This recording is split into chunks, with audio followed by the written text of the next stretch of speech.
Shtatëzër, njeri duhet me ditë natyrën e dunjas. Si e ka kriju Allahu jetën e kësaj bote.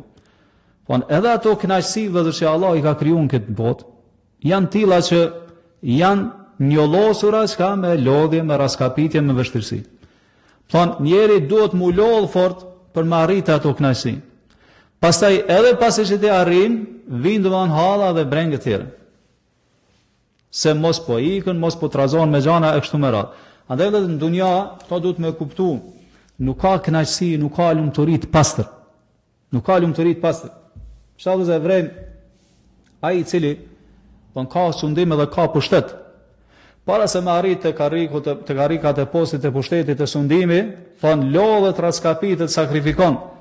Edhe të ka plot nga brengat, nga hallë, nga piklimet e mbla.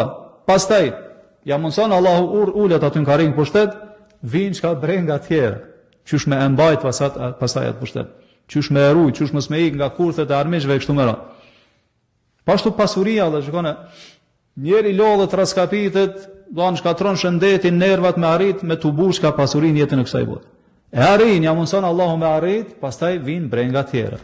Ku me shfryzu, qysh me ka njeri ekonomik, do të thonë qysh mos me shfryzu, mos me shpërdoru pasurinë e kështu me radhë. Do mbreng, mas breng. Familja. Njeri dëshiron do thotë çka më martu, me kriju familje, me bë fëmijë. Brenga do tani para prin kësaj. Në moment që martohet, vjen fëmia, vin brenga tjera.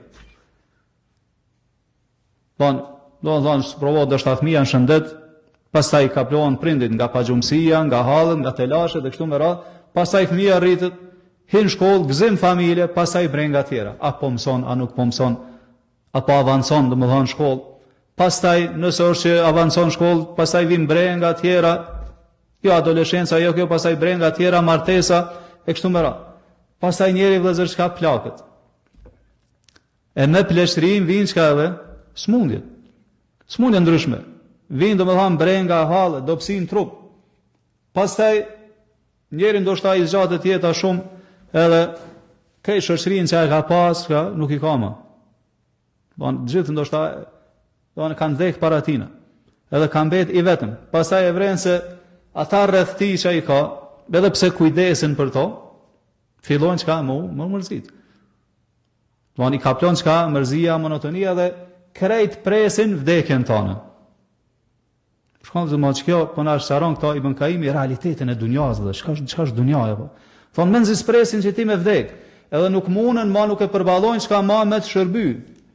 Duke qenë se ti nuk mundesh me shërby çka vetes tane. Ne padyshim vëllezër se kjo është vërtet diçka fatkeqësi e madhe që njeri për shkak të kësaj jete, që po thonë Ibn Kaimi, me pasi anthi sikleti e pastaj për shkak të saj Allahu na ruajt me humb edhe ahiretin ton. Me humb jetën reale kur dilsh para Allahu subhanahu wa taala. Këtë jetat ka kalu kështin brenga, e piklime, shqetësime, pastaj ajo që është hala me aran se kjo kur ti nuk e shfrytëzon këtë jetë, që me ta fruta Allahu subhanahu wa taala, andaj e humb me këtë jetë, me të gjitha ato që ai ka, e humb edhe ahiretin ton. Allahu na ruaj. Forza Allahu thot, duke na sqaruar realitetin e dunjas, thot i'lamu annama al-hayatu ad-dunya la'ibun wa lahwun wa zina. Thot dijeni mirë se jeta e dunjas është lojë, dëfrim, arktim edhe stoli.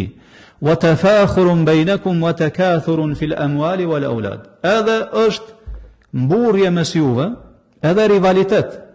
Se kush po bën më shumë, po të bën më shumë pasuni edhe po bën më shumë fëmijë.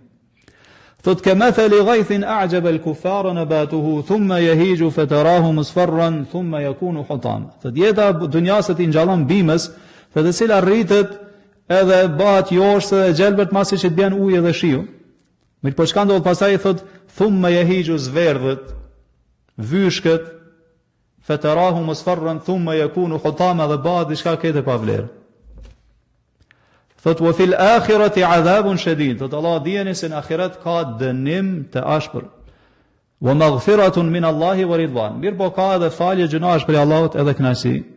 Wa mal hayatu ad-dunya illa mata'ul ghurur. Thot jeta e kësaj bote thot Allah nuk është gjë tjetër veçse një kënaqësi mashtruese.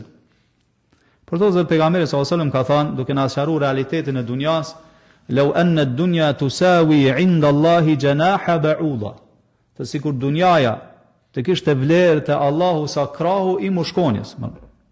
Thot ma saqa kafiran minha sharbata ma. S'kish me I dhani o besimtarit as një glënk ujë me pi. Kish me privu për isar, sigur të kish pas vlerë, dunjaja te Allahu subhanahu. Mirë, po nuk ka vlerë. Për këtë arsye vëllezër, Allahu ja jep dunjan gjithve.